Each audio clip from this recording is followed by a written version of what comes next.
Welcome back to the second lecture in this series. This is actually part of the first lecture, which I didn't cover, and my plan is to just cover as much as I can, and then we'll decide how much to cover based on how things are going. So we had come to the point where Mott realized the value of Anderson's model, the importance of disorder in localizing electrons and forming an insulator as opposed to a metal. And so the next thing he did, in addition to doing the Anderson model in one dimension, was started thinking about how electrons are transported in such a disordered insulator phase. And in doing that, he discovered what's known as the Mott variable rate hopping law, which governs the DC conductivity of disordered insulators at the lowest temperatures. In normal insulators, you just have activation from the occupied states to the unfilled states, and so that's just e to the minus delta over T kind of behavior with temperature. However, it turns out that in a disordered system, since there are states at any energy that you want, but these states are localized, the transport problem is more complicated. Actually, it's not so complicated as Mott pointed out. What happens is that you can hop from one localized state to another through tunneling process. But that tunneling process dries off exponentially with distance. On the other hand, the activation, the typical change in energy that you encounter depends on how far you are. And one decreases with distance, the other one increases with distance, and then you get an optimal solution at a given distance of hopping, which is dependent on the temperature. So let me try and then set the stage that you expect an activated hopping form at relatively high temperature, just like in crystalline systems. But at low enough temperatures, you have hopping among localized states that dominate the transport. And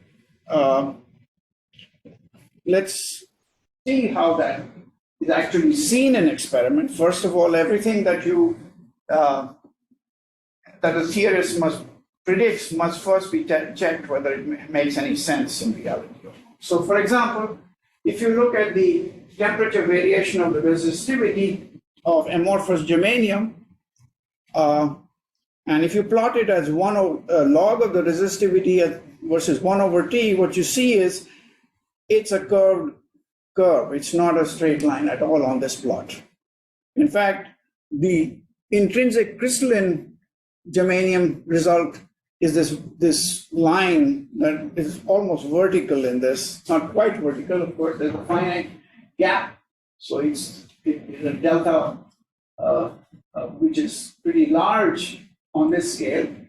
So that's why it's rising very fast, whereas the resistivity of the disordered amorphous germanium is rising much slower. Okay, it's going like that. Now, if you plot the log of the resistivity, the actual resistivity, versus T to the minus 1/4 rather than 1 over T, then you find that the data lies on a pretty good straight line.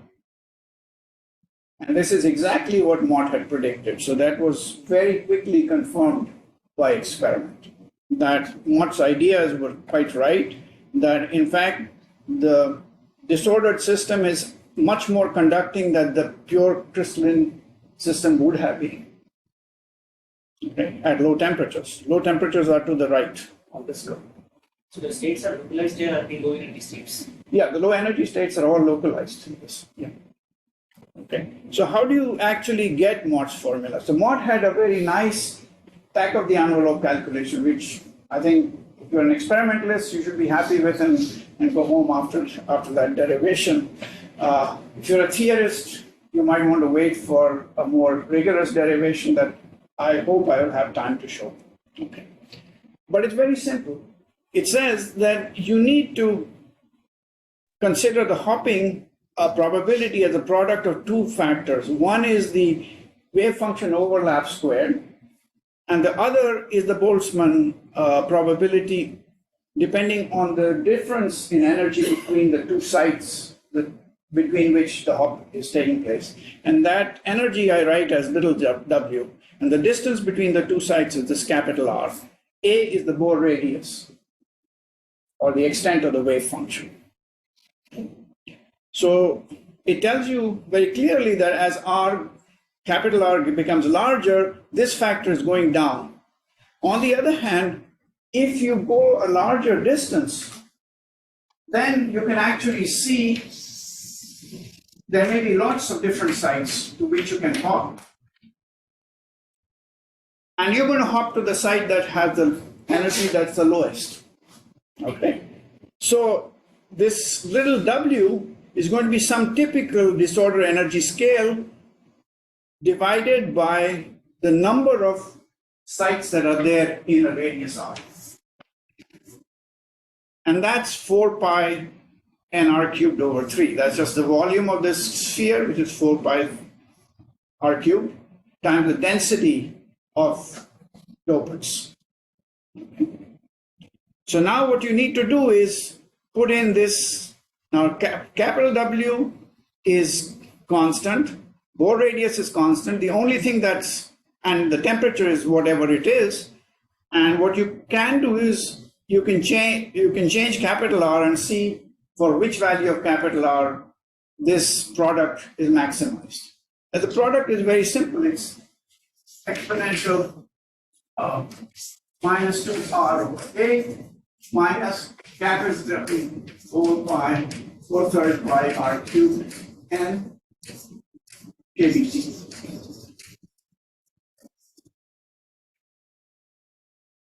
So you want this to be the lowest it can be. Take the derivative with respect to R and put it equal to 0. And you see immediately this one will give you a constant, this will give you 1 over R to the 4th. And they will come with different signs because this is decreasing with R, this is increasing with R. So when you look at the derivative equal to 0 condition, you'll find you're basically matching this against that with some factors of 3, something like that thrown in. And you immediately get the result that R, the 4 times temperature, has to be constant. Sorry. Somebody is making noise.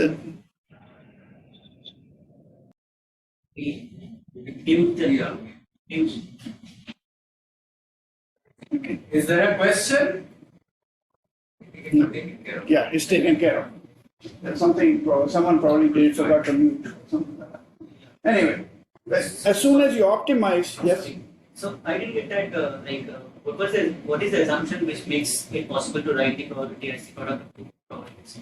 No, it's the product of the overlap. That's one of the things that goes into the hopping. Yeah. And the other is at a finite temperature, you need to have energy to go there. Right. And that is given by the Boltzmann expression, Right. which is e to the minus energy divided by kBT. That's e to the minus W over kBT. Right. So you expect both of these factors to come into the problem. What is energy disorder? Capital W is what is relevant for the substance. So if you think in terms of Anderson model, think of it as the width of the disorder on-site disorder, something like that. It's some microscopic energy scale in the problem. But the main point is capital W does not depend on R. That's the important. So when you take the derivative, whatever it is, you're always going to get R to the 4th times T is equal to a constant as the result. And basically, as soon as you put that, you find each of these factors goes as 1 over T to the 1/4. So R actually goes as 1 over T to the 1/4, and the conductivity then goes as exponential minus some constant, which is dependent on capital W and N and all bore radius and stuff like that, over T to the 1/4. Now this is for 3 dimensions. I can do the same calculation in any dimension. All that will happen is instead of R cubed, I'll have R to the D, and then this factor will be somewhat different. But when I take the derivative, I'm going to get exactly the same kind of result. And basically what that tells me is that I'll get an expression for the conductivity that goes exponential minus T naught over T with a 1 over D plus 1. Here's D, take one derivative, I get D plus 1.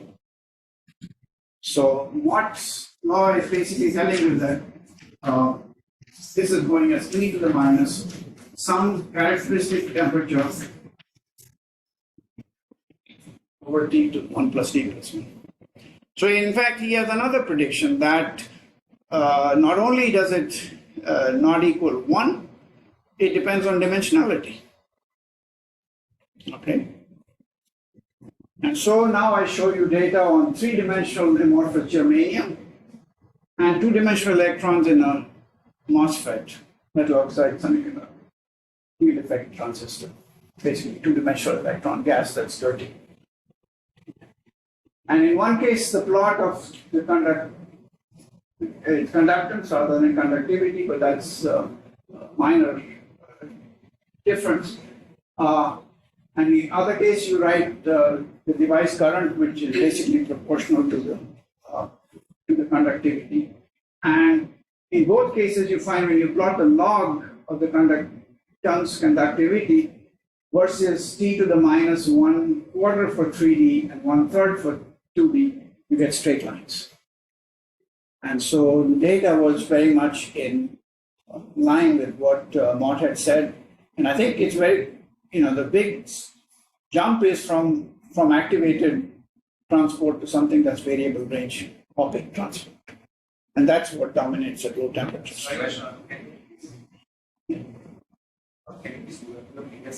Sure. Here, the energy scale you said is capital W divided by number of particles. Right, in this, right. I didn't understand. Okay, the point is it's going to hop to the one with the lowest energy. So if you imagine they are distributed over some scale W, then if there are n of them, cap n of them, which is 4/3 by n R cubed, that's the number of particles. Then on average, the lowest one is going to be W over. Yeah, argument is even also the lowest energy. Right, exactly. That is the important thing.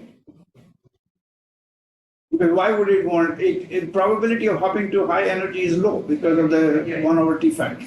At least that one will dominate. Yeah. That will dominate, right? And so he's basically trying to get the optimal, the one with the highest conductance. Sort of think about his parallel resistors. The one that has the least resistance is the one that's going to win. Just to follow up with that. Yeah.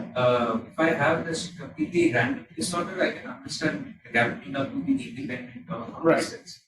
In principle, if you have correlated disorder, you can have this double which scales with Yeah, some amount, but the question is how much does it scale? Can Yeah. it compete or Very unlikely because there's an R cubed here. So typically, if at all there is any correlation, it's usually short range. So once you go beyond that correlation length, which is what happens at low temperatures, you lose that. Unless you have made a sample that has very long range correlation. Now, theorists like to work with long range correlations. Right? In experiment, it's very hard to make a sample that has long range correlations. Numerically, we do that and we see what kind of samples we get, and you see immediately why they never occur in nature. One more question. Yeah. At least at criticality Right. in the transistor, it's often believed that the wave functions are some fractals. Yeah, this is all in the insulator. This is low temperature in the insulator. In that case, similar arguments would give slightly different powers, I would guess, right? If you wanted to do that, but I think actually near the transition, the conductance is scales at the power law in temperature. So it's not exponential. The exponential behavior, whether it's activated or whether it's variable range hopping, is a property of the insulating phase. It is not a property of the critical point. one question about this? What are these numbers 1, 2, 3, 4, 5 or 3D? different samples? Those are different gate voltages. No, I mean on the left. On the left-hand side, yeah, those are different samples. Oh, Basically, they are different samples with different densities, basically. Yeah.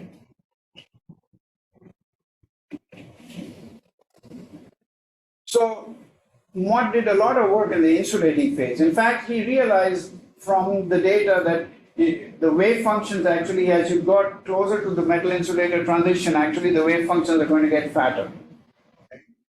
He was quite happy with the localization length of the wave function diverging as you got to the metal insulator. But he still was not prepared to give up the metallic side. And so let me tell you the story that he came up with as a result of that. He basically said, let's look at conductivity in a metal. It's given by Druder-Boltzmann theory, basically. And so conductivity, DC conductivity in a metal is given by this formula right here. It's Ne squared tau over M, but N is the number of electrons. This is 3 electrons.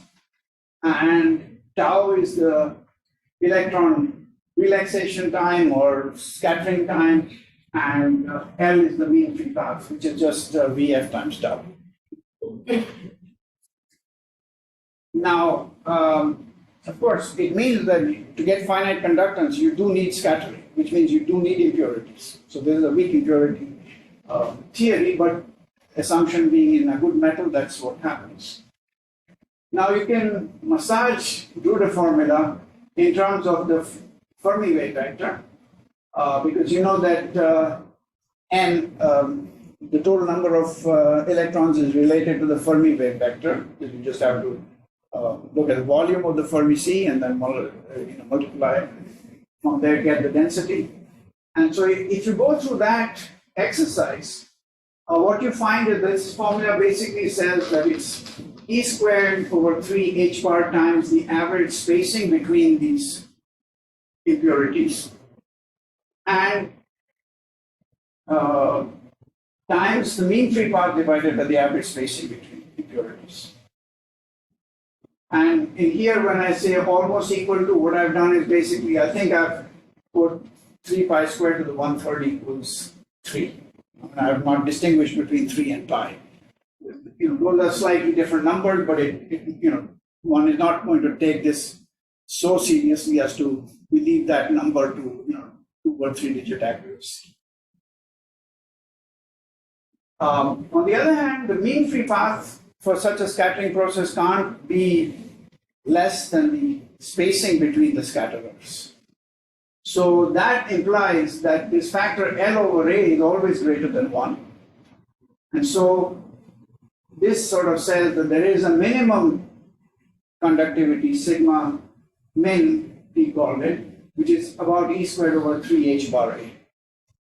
So if you don't start with a very clean metal and make it more and more dirty, it can't remain a metal if its conductivity drops below this number.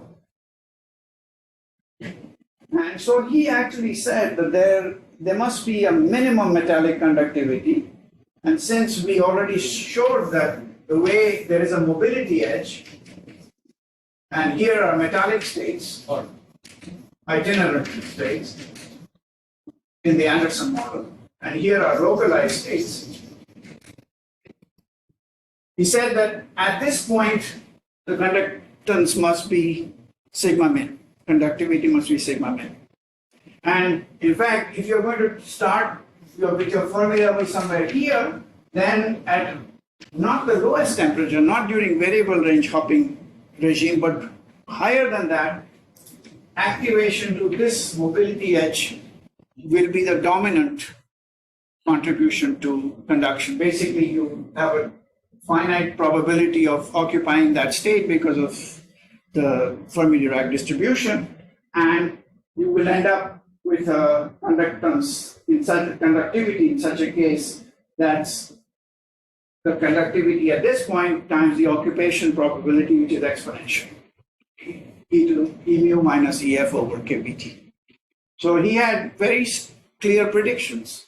He said that out here, the conductivity is going to, if I were going to plot, here's the concentration, and here's the critical concentration where it becomes metallic, and I plot conductivity, it's doing something, and then it's going to drop off to zero, and out here it's only going to be exponentially small.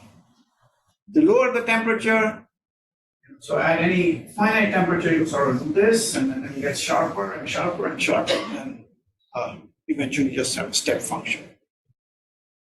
And this is, in fact, taken out of one of the review articles that he wrote at a conference.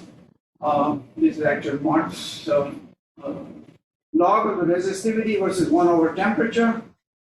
For metals will be pretty much constant. There's constant resistivity, a little bit different at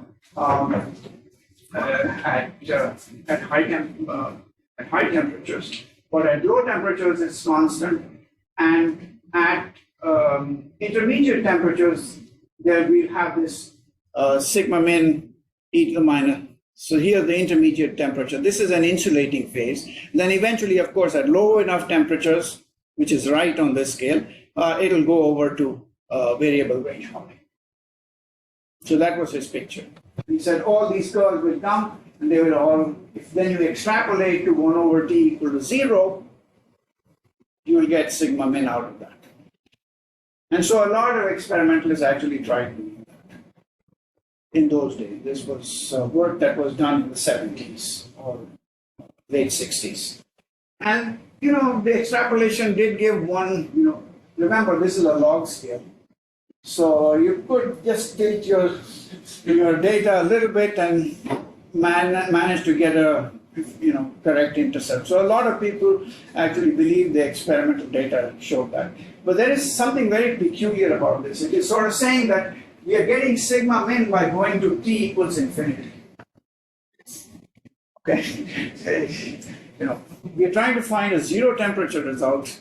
But the way we are doing it is we are taking finite temperature data and then going to t equals infinity to get that result, rather than going to t equals 0. So that was a little bit of an issue. But anyway, that's where it stood. One thing that was a problem was that this intercept value was significantly smaller than Mott's guess of e squared over 3h bar radius. Yeah, smaller by an order of magnitude.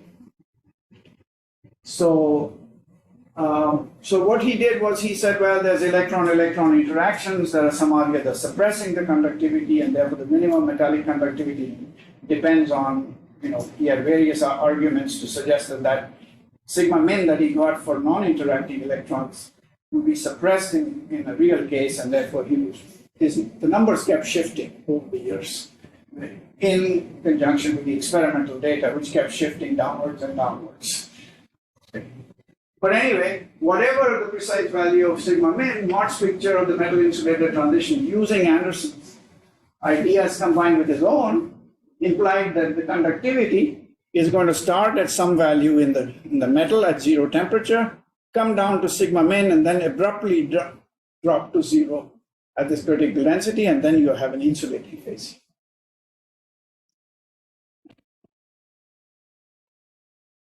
So, in fact, what this says is there's a fundamental asymmetry in Mott's argument about the metal insulator transition. Remember, at this time, when we're talking about the 50s and 60s, this was the only quantum phase transition that was known. Okay, every other transition was a thermal phase transition. So, people who did thermal phase transition did their things, and people who did quantum solid state did their stuff. And this was a strange thing. Today, we know so many more quantum phase transitions, and so we have a much better vocabulary to understand them.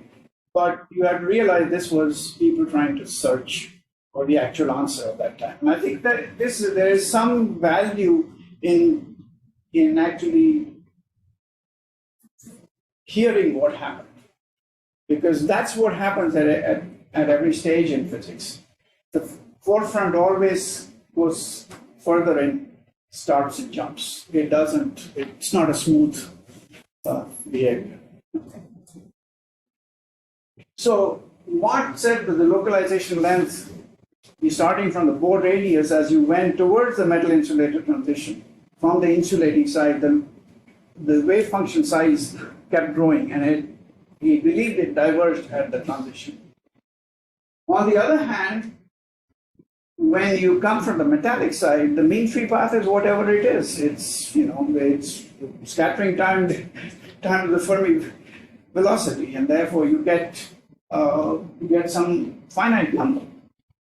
And so there was no infinite length scale coming from the metallic side. It was only from the insulating side that he had a length that was diverging.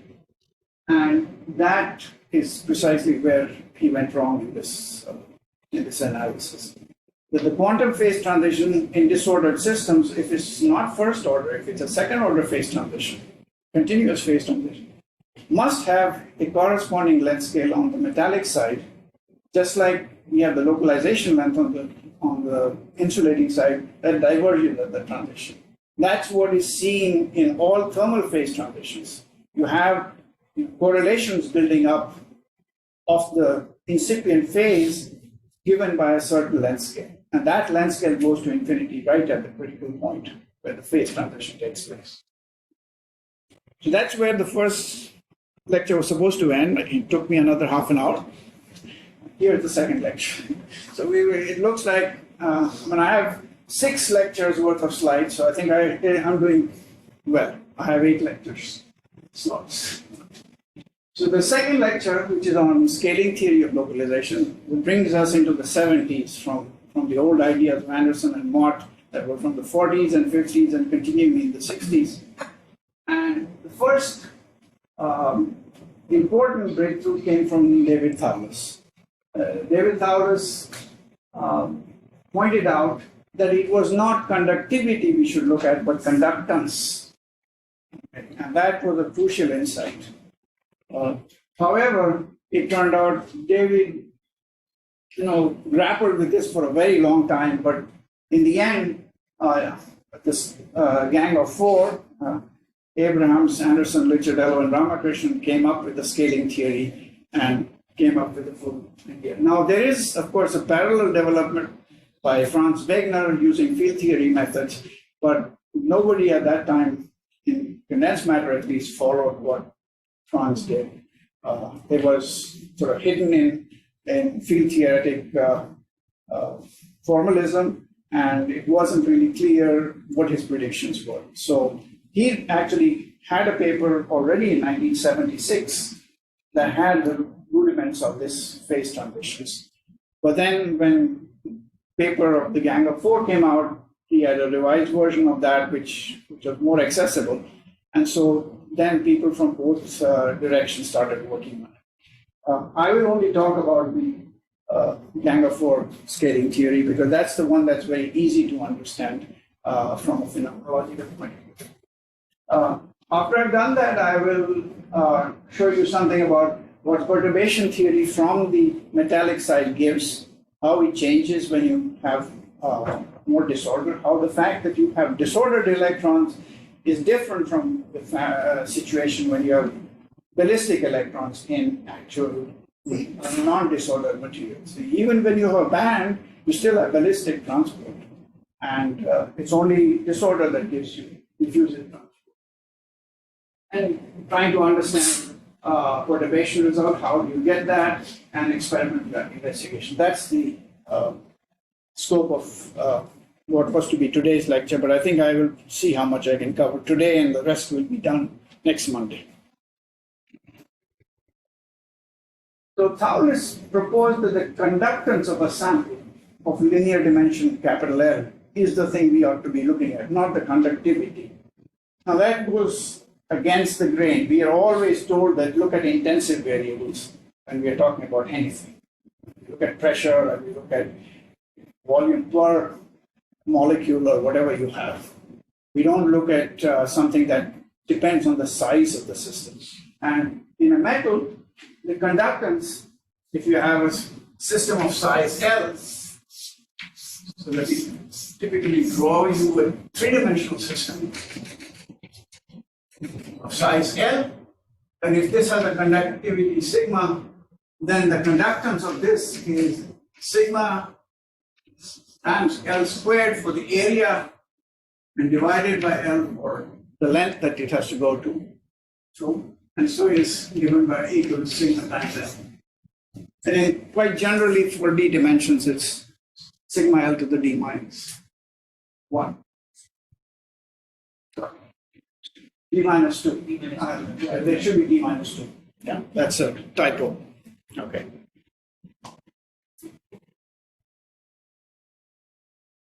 Now, what he proposed was that the conductance was related to the sensitivity of the boundary conditions of the states at the Fermi energy. So specifically what he said was that G of L is the fundamental constant E squared over H bar. If you notice, conductivity in 3 dimensions has E squared over H bar divided by a length. But in 2 dimensions, there's no length. In 1 dimension, the length is upstairs. So you have E squared over H bar as the conductance in any dimension. And so he said that what it is given by the average change in energy in the absolute value of the energy of eigenstates on average, divided by the average spacing between the eigenstates.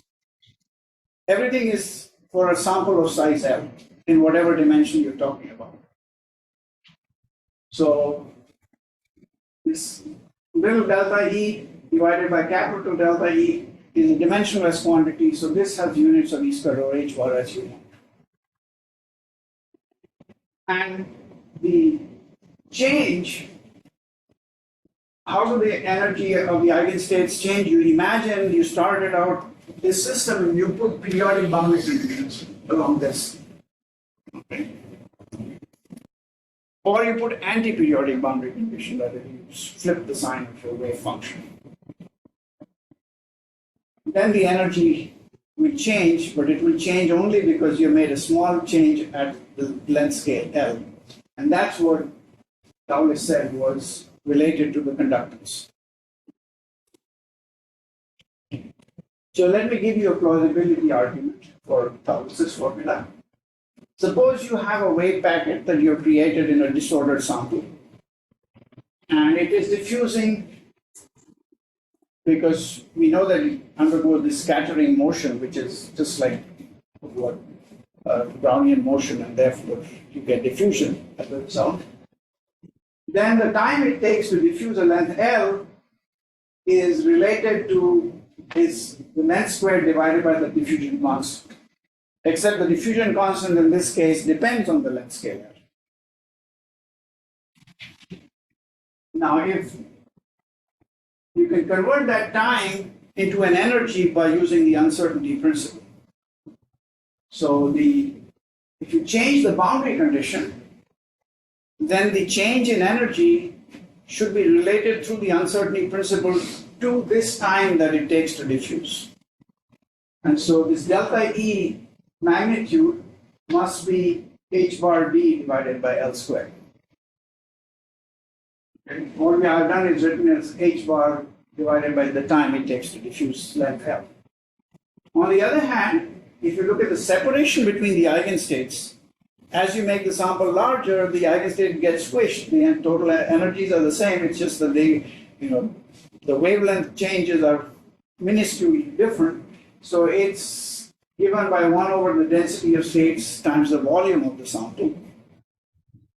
And so what you find as soon as you do that is that the ratio of the former energy to the separation between eigenstates is given by this formula right here. H bar, density of states, times the diffusion constant at length L times L to the D minus 2. So Ravin, this is coming from the metallic side because this assumes a diffusive motion. Yeah, this is coming from the metallic side. Yeah. The next thing you do is you use Einstein's formula which connects conductivity with diffusion constant. And that's Einstein's formula is basically conductivity is E squared times the density of states times the diffusion constant. Now here again, conductivity is now in general length dependent. And using the previous result, which I had in the on the slide before, you immediately get that the conductance at length scale L, which is sigma times L to the d minus 2, is E squared over h multiplied by this ratio of energies. So this is just a plausibility hand-waving argument telling you that Thoules's formula is roughly right. Now, it is not right necessarily to factor, so there may be factors of order pi or something like that in there, which I've thrown under the rug. One doesn't expect these formulas to be right to that extent, but basically what has happened is people have just called this the Thoules conductance. Whether or not it's the actual conductance that you measure using leads or not. I mean, if there's a factor that's different, then that factor is there for everything, so we can figure that out. If we're talking about ratios of conductances, we don't have a problem. That factor will cancel out. You're approaching from the metal side as Rusty passed, and you are looking at conductance at zero temperature. Right. And you're looking at basically jumps across the Fermi energy on this metallic side in some sense. Because you have N of E in some Right. so I Yeah. assume that there's some Fermi energy, some scale. So basically this is, it's energy on near the Fermi energy. Near the Fermi energy. Yeah. So you're looking at this small delta E and capital delta E of one particular eigenstate, or you're looking at No, you have to average all the average over some window around the Fermi energy. okay. Something And it should not matter, the length of that. the length of it should not matter. Okay. So long as the density of states is not changing in that interval. The point is, as you get to larger sizes, you have more and more eigenstates within that window. Exactly. So you can get enough statistics using just very small. And these angular brackets for the average means disorder average. It's an average over disorder. It's average over eigenstates. Eigenstates as well. Yeah. Fine. So one question, even the Einstein formula, Yeah. saying it's sigma is any times dl, it was derived when dl did not have any significant L dependence. Right. So that's just been transported. Yeah, that's been transported in this derivation. The assumption is that whatever is happening to conductivity or conductance is coming from the diffusion constant. Nothing else is changing much. And that is consistent with Wegener's result that the density of states has no singularity at the mobility edge. In fact, and it turns out that in Wegener's formulation, the density of states is the order parameter, which means it has a beta equal to 0, for those of you who like to think in critical phenomenal language, which is part of the reason why even today most people rather follow these ideas. They're much more physical. And I think in the end, physics, certainly there's no question that physics advances with rapidly, expanding mathematics and more sophisticated mathematical tools at our disposal. But something really radical almost always needs a physics. Needs a physical argument. It's something beyond mathematics. And that's something that all physicists should actually recognize when they go into the field, that it's not mathematics, it's different. One question, sir. Yeah. Naive question. This argument that you gave us requires your mobility has to be close to the Fermi energy in some case, or it can be anywhere. It can be anywhere. I'll answer. Yeah. So the point of Thoules's idea is that it argues for G of L as a universal function of this size M. And the numerical results by Thoules and his collaborator, younger collaborator, Don Richard, have supported this claim. They did some numerical work and it seemed to agree with what Thoules's idea. So, how do we understand the fact that there is, we can make resistors out of insulators? We don't, when we add two resistors in series, we just add their resistances. We don't care whether it's a good metal or whether it's an insulator. Whatever its resistance is, that's what is added. On the other hand, if your wave function is exponentially localized, you expect that this most of the wave functions are somewhere inside. They're exponentially localized. So if I tweak the boundary condition, they're going to only feel it exponentially small. Most of them, bulk of them, hiding states. Only the surface ones will be affected. But in the limit of large L, the surface has negligible weight compared to the bulk. So you would expect this delta E average should be exponentially small at large L, where alpha is sort of the inverse localization length at that energy or at the Fermi energy. So the resistance of a wire should grow exponentially with L if you are in the insulating phase. So but why don't we see that? And the answer is because of inelastic scattering. See, quantum mechanics solutions are only correct if we conserve energy and only allow elastic scattering. We cannot allow inelastic scattering because the moment you allow inelastic scattering, the wave function is redefined. And so quantum coherence is lost, and it is lost after a time tau inelastic or a length L tauless, which is just using the standard diffusion formula is d tau inelastic square root. And classical ohmic transport ensues. So in order to see a quantum result, you need to make the taurus length larger than the sample size. And the only way you can do that is to go to very, very low temperatures where the inelastic scattering length diverges. So that immediately tells you that the physics of the metal insulator transition, you need to do low temperature measurements, not measurements at some high temperature. That's not good.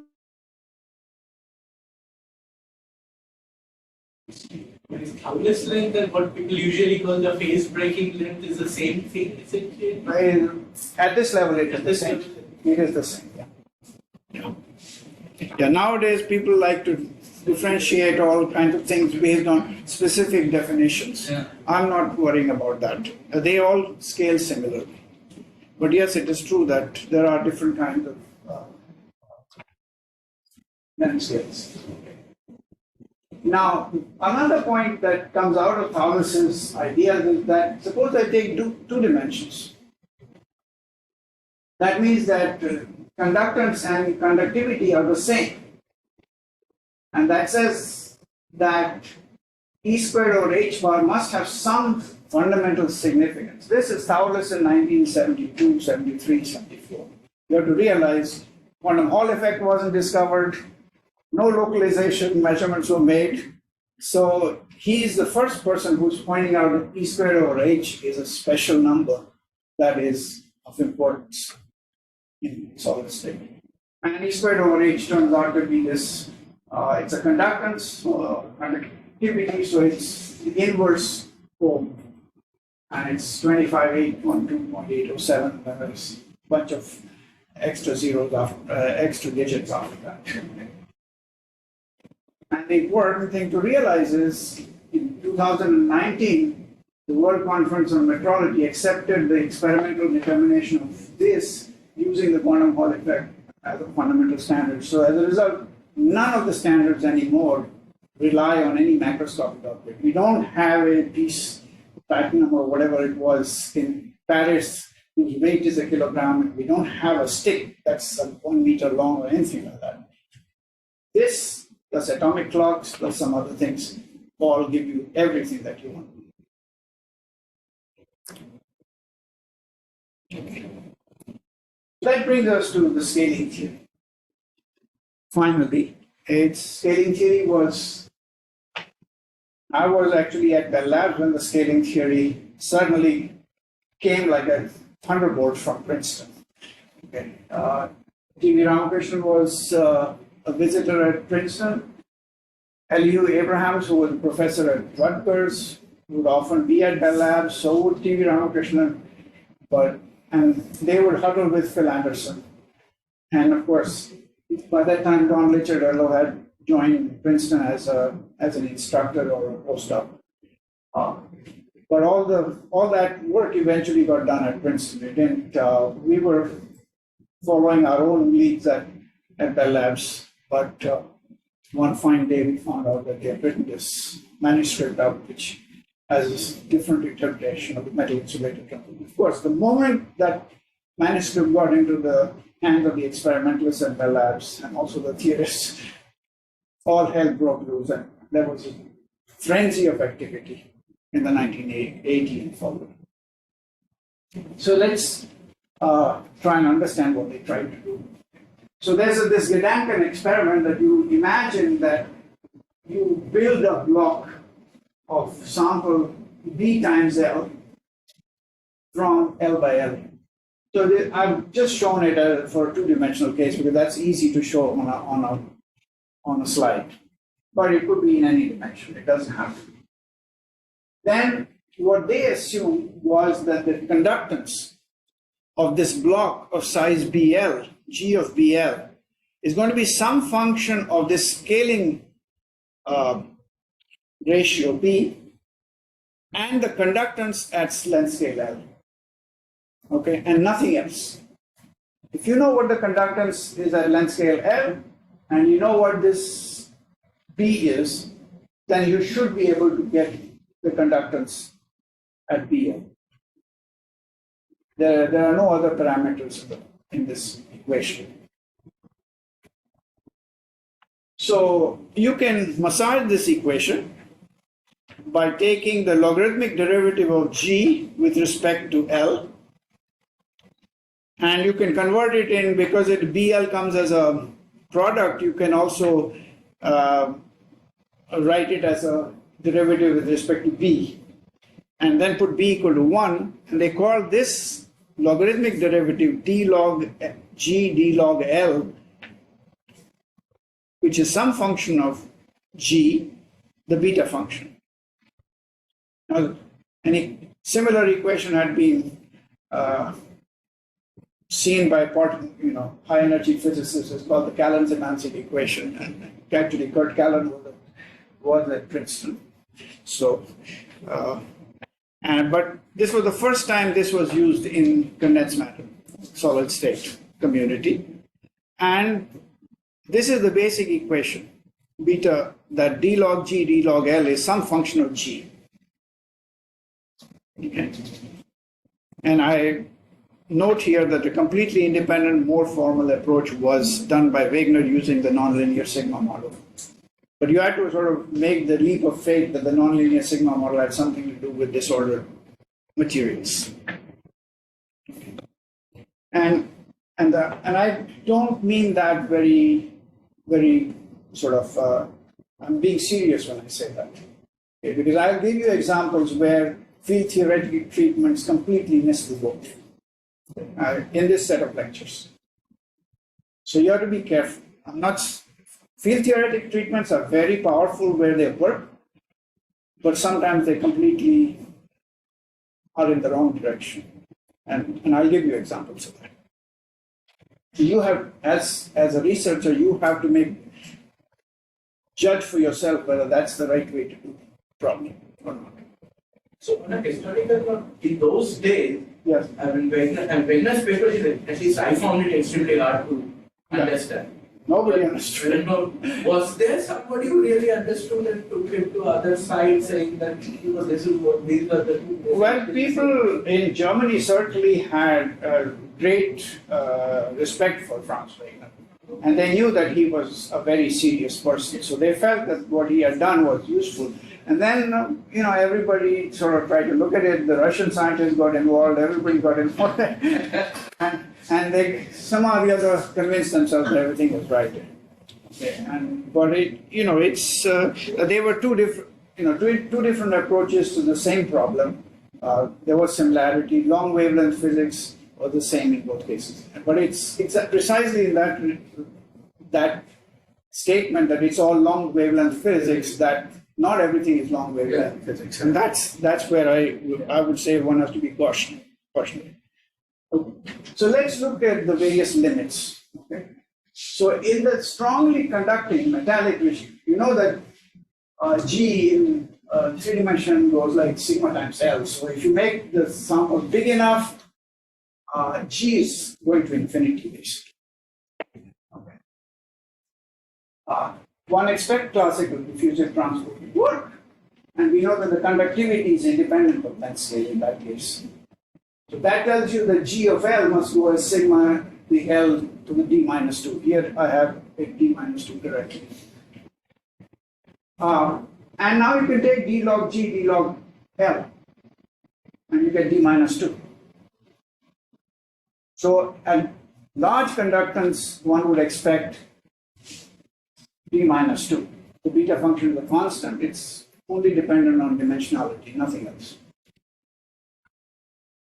Now, we'll show later, I'm not sure I'll get to it necessarily today, but that the first correction to the beta function is order 1 over G.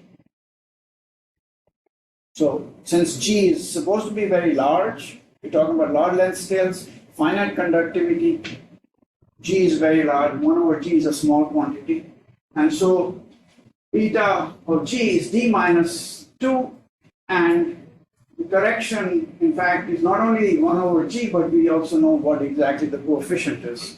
It means square root of H bar times pi to the B. So, universal quantity.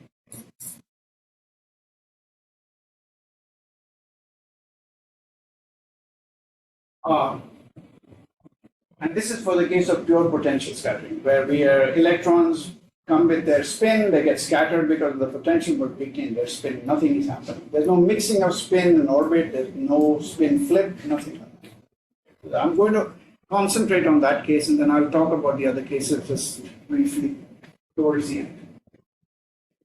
On the other hand, by Thouless's argument, if we could go to low enough temperatures so that the inelastic length scale was much larger than Thouless length scale much larger than the sample size, then the conductance should go as exponentially with the distance because of localized states. And so now I can again take the D log G, D log L, and I'll get beta D of G is log of G over some constant, which depends on the alpha and also perhaps the prefactor, something like that. So one other thing that the gang of four did, and basically when I say gang of four, as far as this is concerned, I'm only talking about Ramakrishnan and Abrahams. They were the two many-body perturbative theorists. Phil never did that, and I don't Lecciarello mostly a numerical person. So I think this last result is coming from Abrahams verifying Ramakrishnan's answer or the other way around. So what you get is beta D of G is 1 plus some positive number times G times log G. That's the correction to that. This formula, there's an additional correction like that you expect using Anderson's locator expansion, which we saw a little bit of when we were doing Anderson localization, his original paper. Now, the thing that Phil contributed was basically saying that this is a continuous curve. So let's go from one end to the other, just join it up. It's a monotonic curve. It's a monotonic curve, right? Yes.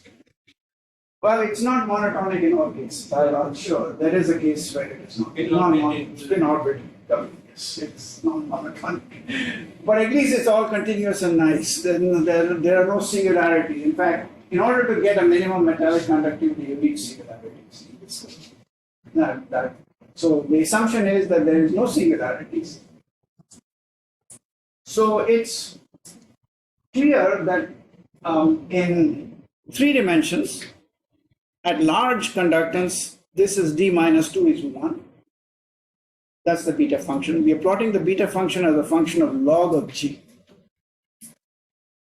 So at large G, log of G is also very large, and the beta function is just D minus 2. So it's 1 for 3, it's 0 for 2, and it's minus 1 for 1 dimension. On the other hand, in the insulating side where G is small, so log G is negative sort of, you have an exponential dependence. Okay, so that's why you expect these curves to be like that. And now what you do is you basically just connect the two up. That's what fills there. Let's connect. Let's see what happens. Okay. Now it's just one thing before I go to the next slide, which is how does the conductance scale when you start with some microscopic value of the conductance? So let's assume we started with the microscopic value of the conductance given by where that pointer is in 3 dimensions. It's some small conductance, not very large. Okay. Then, because the beta function is positive, it says d log g d log L is positive, which means as L increases, g will increase. So what happens is that you follow the trajectory going like this to the right. On the other hand, if you started out with somewhere here in 3 dimensions, a very dirty sample where g was really small at small length scales, then because the beta function is negative, as you increase the length, the g even decreases further because d log g d log L is negative. So as you increase L, g will go down. And so you go to the left and off to infinity in the other direction. And it doesn't take a brilliant mind to realize that there is this critical point where the beta function crosses the x-axis. And that is the value of g, which is critical in the sense that if you are above that, you will float to large g in the large length limit and become a metal. If you go below that, you float to an insulator where the conductance becomes smaller and smaller as the length increases. One other thing that you might notice is that if in 2 dimensions and in 1 dimension, the beta function is always negative. Because we are assuming that the beta, which was equal to 0 for large g, and the correction 1 over g was negative, so it remains negative. And so in 2 and 1 dimensions, the claim is that no matter how conducting your microscopic sample is, you make it very low impurities, okay? So that at a microscopic length scale, a few, 10 times or 100 times the size of the impurity distance, it's got very good conductance. But then eventually, what happens if you go down to larger length scales? This theory is saying that it's going to become an insulator, doesn't matter what. You're not going to retain the metallicity. Whatever conductance you started out with is going to decrease as you patch these fellows together to a larger length scale.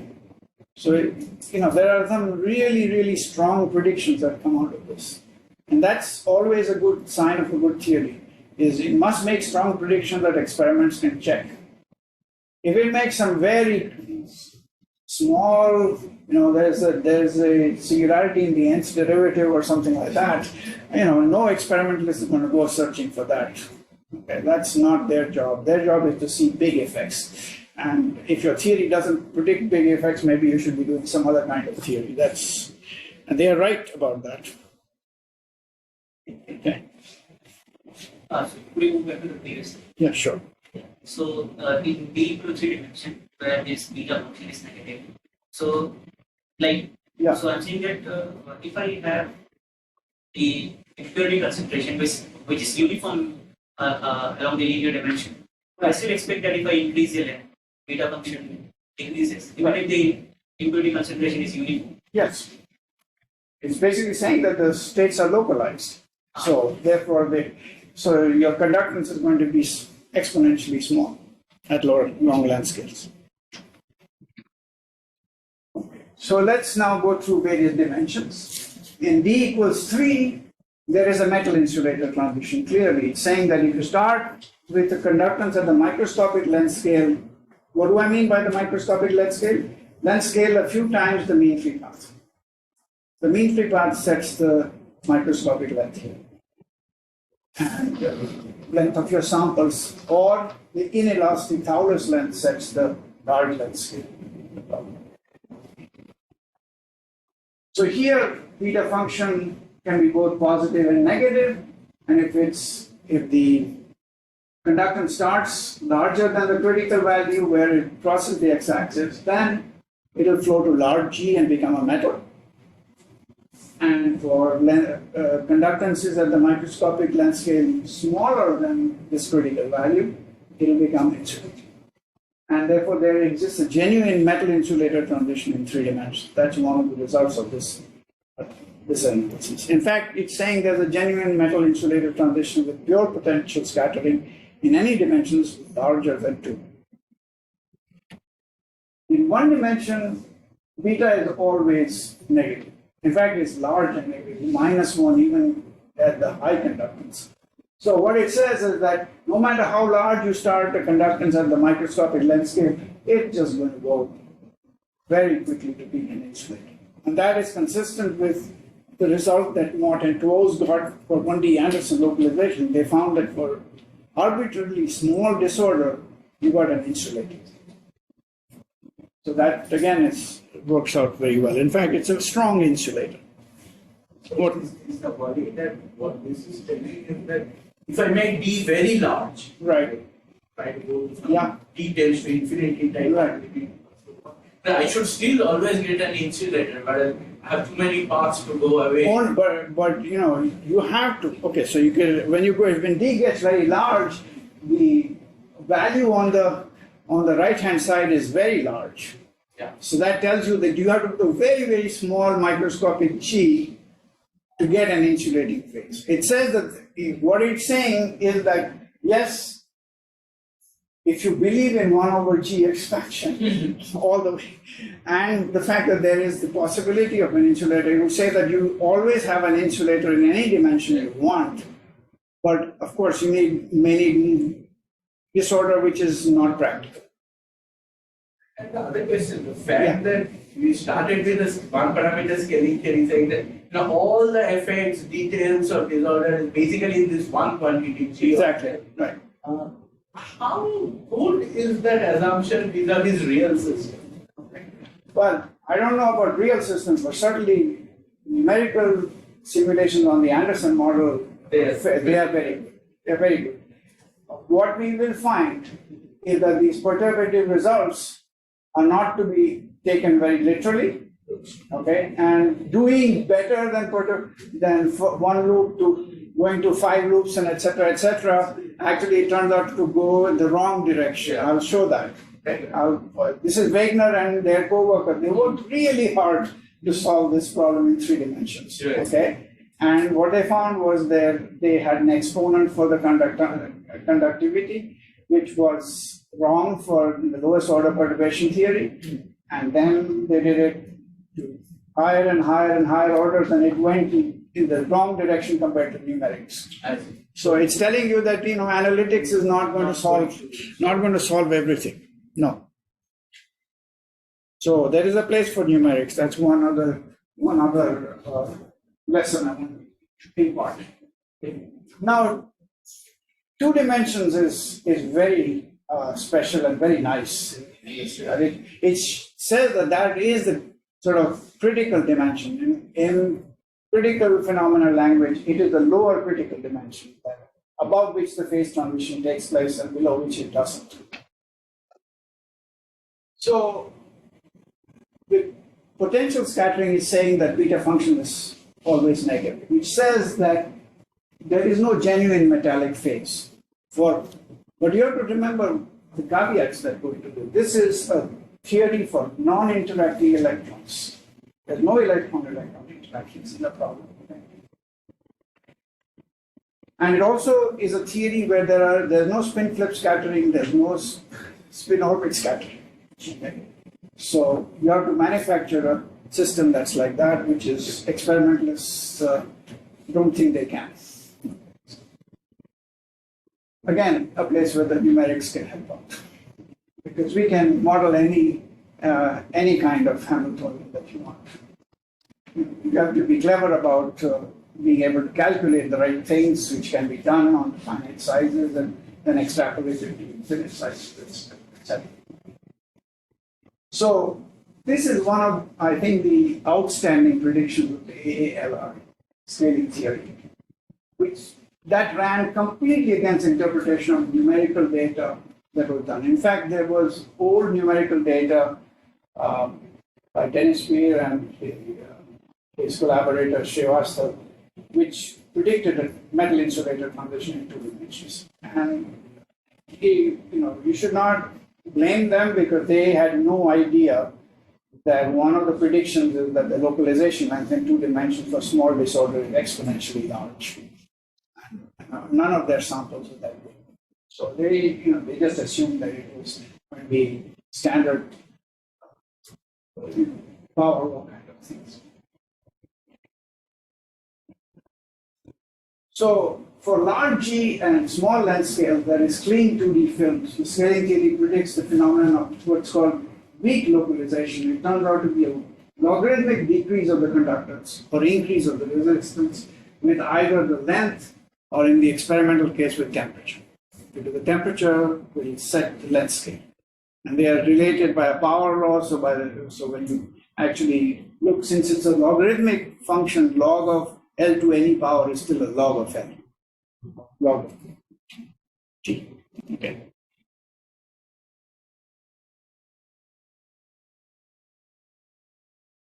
So let's analyze to the best of our abilities this what we can get from this beta function. So of course it predicts a second order or continuous transition from metallic phase to insulating phase as the conductance crosses a critical value. And that can be identified with its value at the mobility edge. And that's the point. It's not the conductivity that is has a certain value, it's the conductance that has a certain value. And since in 3 dimensions, conductance is sigma times L, as L goes to infinity, sigma has to go to 0 for G to remain GC. So in conjunction to harmonic never goes. You don't. That's the assumption is that it's a monotonic function. There is a case where it actually does go above, which is with spin orbit scattering or spin orbit doubling. We'll come to that case. I'll just mention it. And actually, there's numerical evidence showing that there is a phase transition if you have, because numerically you can only put spin orbit scattering, okay, and completely suppress potential scattering. In real systems, you can't do that. Usually, the potential scattering is a big elephant, and the spin orbit scattering can be either a mouse or can be a tiger. It all depends. So AALR's or Anderson's basic argument that these 2 ends just connect them. Yeah. In principle, you could have had multiple critical points out of that. Yeah, you could have. It would be weird, Right. but no evidence for the experiment. But in principle, Yes, you could. But do the simplest thing. Yeah. Well, they did the simplest thing. They found it predicted everything, and they had predictions that were immediately confirmed by it. See, that was one of the big advantages of being associated with Bell Labs as a theorist with the caliber that Anderson had. But he said something, and you had an army of 100 experimentalists ready to compete with each other to try and either disprove you or prove you. And that's what happened.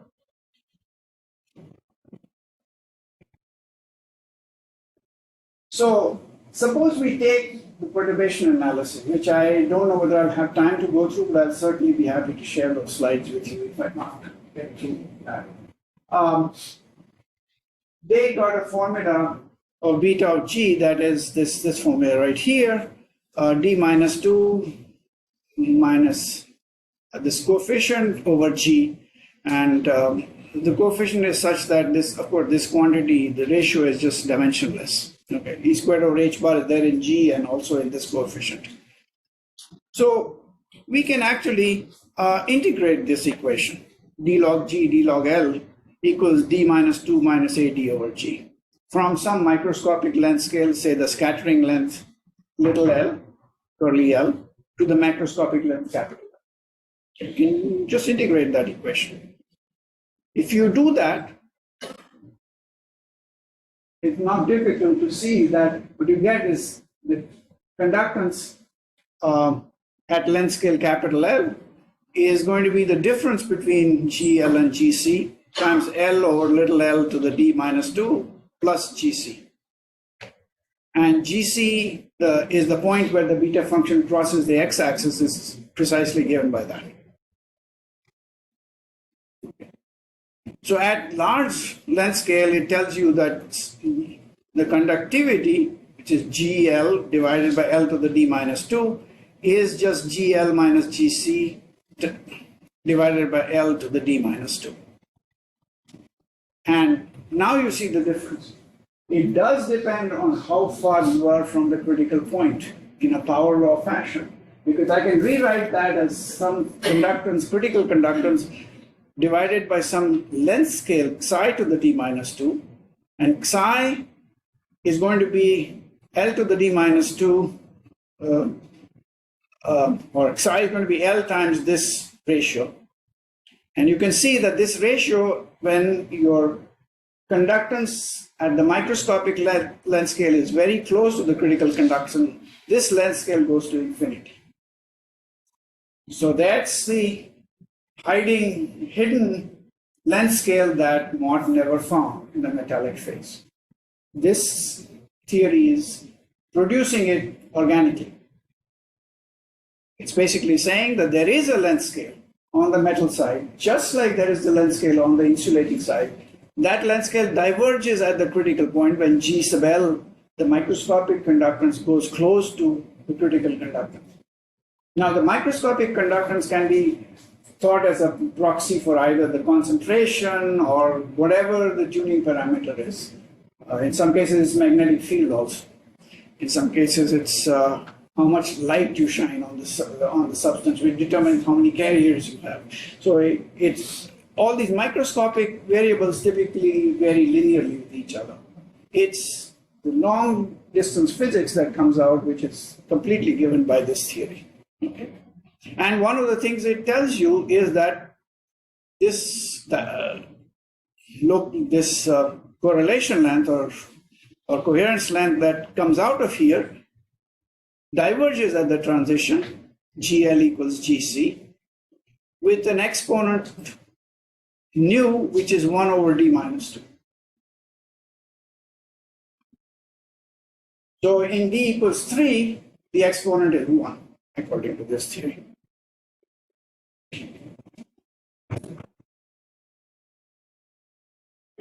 The rest of it is just statements that I've already made, that this asymmetry that was there in Mott's picture is now resolved.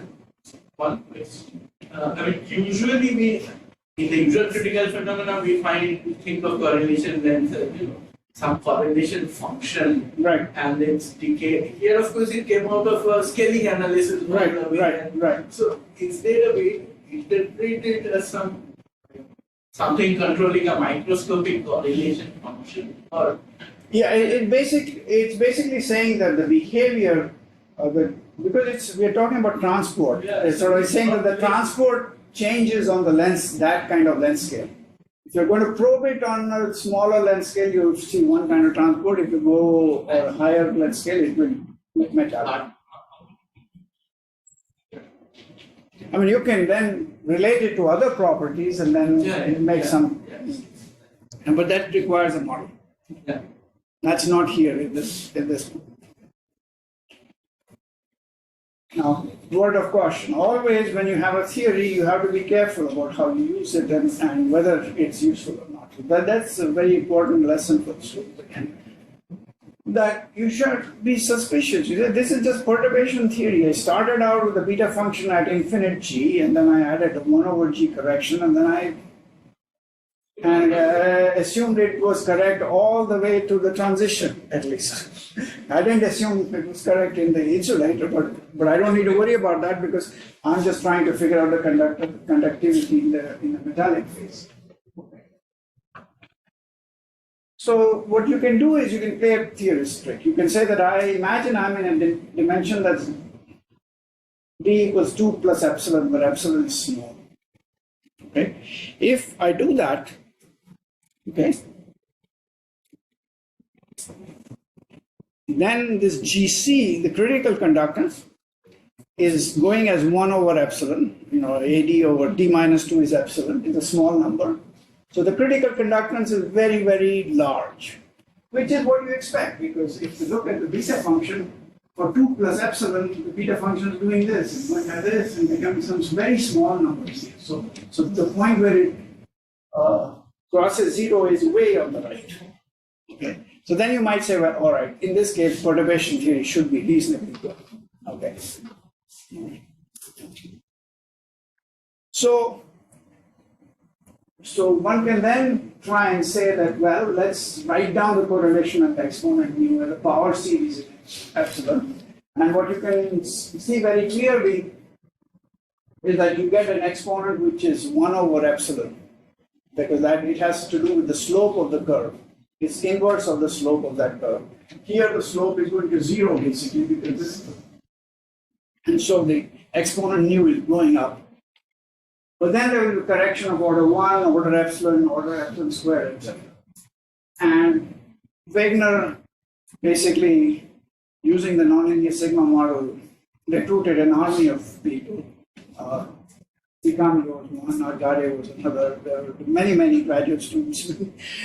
And they started working on this expansion using the nonlinear sigma model. Because that at least there was a systematic way to try and do it.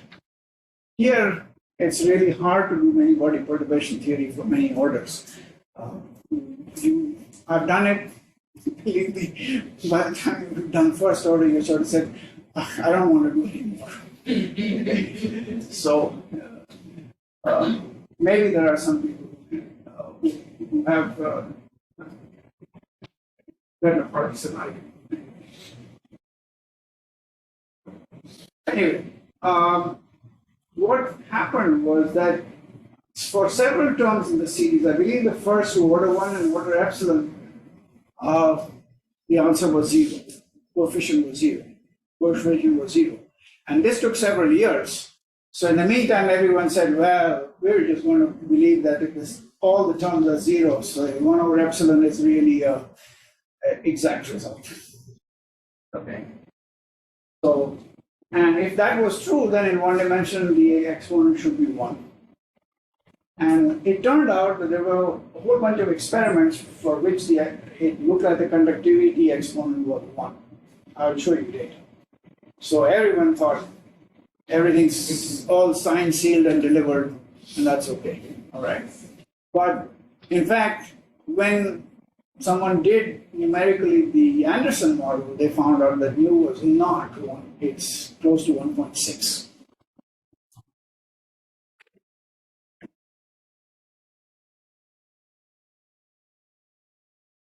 What you can show is that the exponent is given by the slope of the beta function where it crosses 0, inverse of that.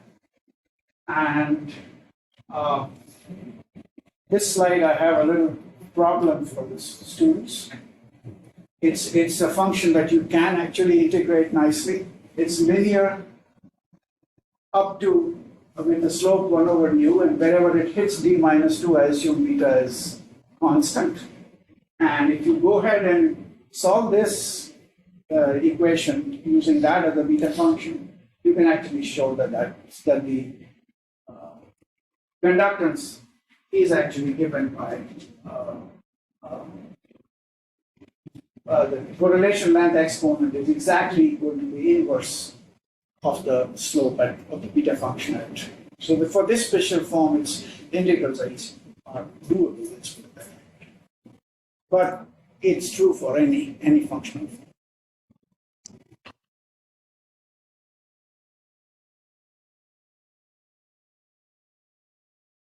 form.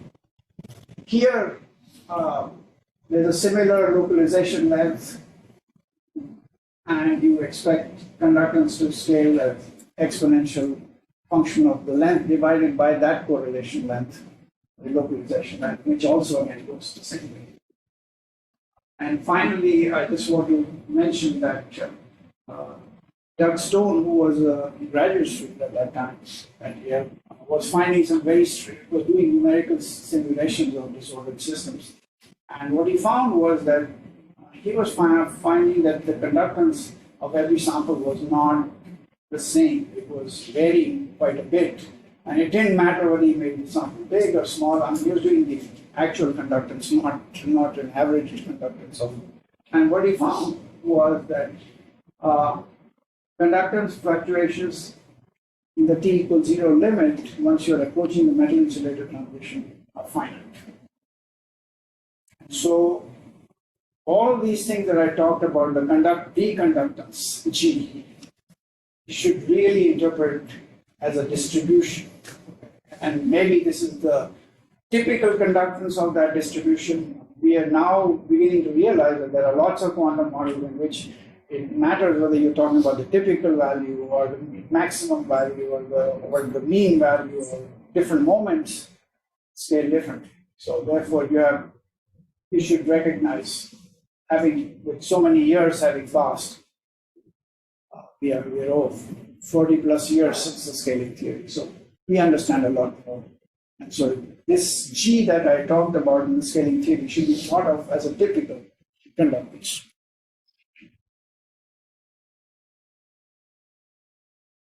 In 2 dimensions, one gets what's the phenomenon called weak localization. So imagine you started out with a very, very large conductance at the microscopic level. And then you wanted to see how it changed with length. And what you find is, of course, since the d minus 2 term is 0, it's all dominated by the 1 over g term, and you can integrate and you get logs. It's not surprising.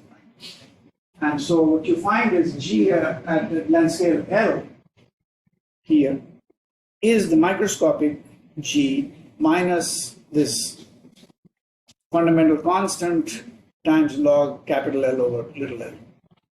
Okay. Where GL is supposed to be the Drude result. This is what you expect the Drude conductance to be, and therefore you can go ahead and now for clean films, this is very large and this is small. This coefficient is small compared to the actual conductance at long length scale. So, and therefore you get what is known as the weakly localization. So you can say, all right, if I have a length cutoff which is which I can measure somehow or the other, and I measure the conductance at different length scales and show that the conductance varies logarithmically with that length scale, not only is the theory giving you a log, it's also giving you a prefactor of the log. So you can check that. So this is another case of a theory which is very clear in its prediction. It's giving you log dependence with a given coefficient. So that's what experimental is like. In 1 dimension, as I mentioned, you get strong localization. The beta function is really negative already at g equals infinity. So the local, basically what happens is that it becomes an insulator at any sizable length scale. The 0 temperature conductance is exponential in the length scale. And the localization length is never going to be large in this case. You're far away from the critical point. The critical point is beyond infinity in this case, right? And there are very strong fluctuation effects in the conductance. So if you take a 1-dimensional sample and you measure the Thouless conductance of that 1-dimensional sample, you find enormous fluctuation effects. Okay. And I give the analogy of driving on a 1-lane road. All you need is one person who's going to drive slowly. Think of that as a big impurity there, and that's it, the whole traffic. And because one deals with broad distribution, instead of using G, you have to look at log G as the variation. G scales is so widely distributed, it's the logarithm of G that you need to try and scale. And this is actually a paper by Daniel Fisher and Phil Anderson, which shows that that's the right thing to do in 1 dimension.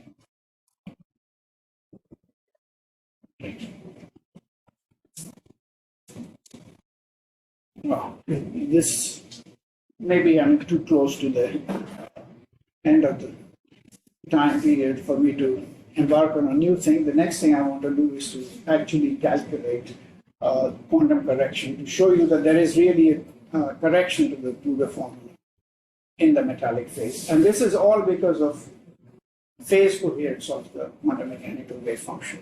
It's not captured. Boltzmann theory does not have any quantum interference in it. So no matter how well you do the scattering problem, if you use Boltzmann transport theory, you've thrown the quantum coherence out of the window.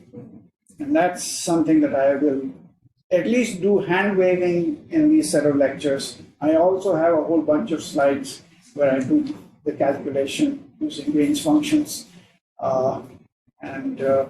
Maybe I'll relegate that to the end of the course, only for those students who want to understand many body perturbation theory. So we'll stop there for today.